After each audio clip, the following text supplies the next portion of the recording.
Setiap manusia memiliki masa lalu. Masa yang terkadang jika dikenang mengundang suatu senyuman, juga masa yang dikenang mengundang suatu penyesalan dan tangisan.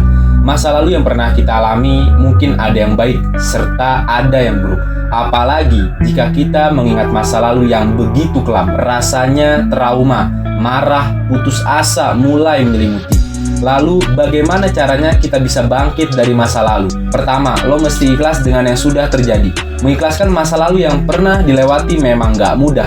Walaupun kalimat ikhlas itu mudah diucapkan, namun prakteknya butuh waktu dan kesabaran. Akan tetapi, kita memang perlu melakukan itu. Masa lalu yang telah terlewati sudah tidak dapat kembali, sehingga tubuh dan batin kita tidak terjebak dalam masa lalu. Kita mesti ikhlaskan untuk kembali berlari menuju kemenangan. Kedua, segera mulai menulis buku baru, dalam tanda petik ya.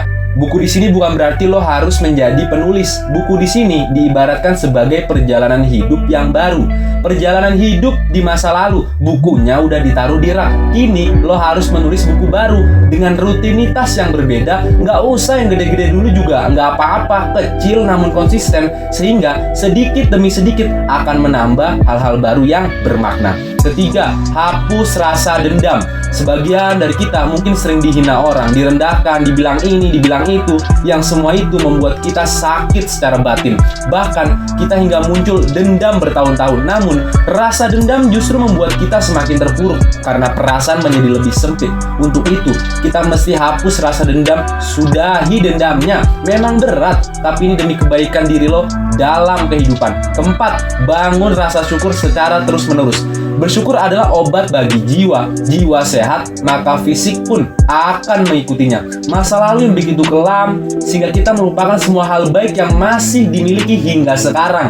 Padahal, dengan kita bersyukur kepada hal-hal yang masih dimiliki, itu akan menyehatkan jiwa kita. Kita mesti bersyukur karena masih punya hubungan yang baik dengan sahabat. Kita bersyukur karena masih bisa menikmati hidangan makanan. Kita mesti bersyukur karena tubuh ini masih bisa diajak untuk olahraga dan hal lainnya yang patut kita syukuri. Kelima, menjalani kehidupan dengan pilihanmu sendiri. Selama ini, mungkin ada yang menjalani kehidupan dari maunya orang lain, dari standar masyarakat. Padahal, belum tentu itu baik dan nyaman menurut kita. Sahabat, tentukan pilihanmu sendiri. Tentukan kamu mau menjadi apa, berkarya seperti apa, karena kamu yang menjalani hidup, bukan orang lain. Kamu juga yang merasakan perjuangannya, bukan orang lain. Jadi tentukan pilihan dari hatimu sendiri. Kesimpulannya, inilah cara agar kita bangkit dari masa lalu.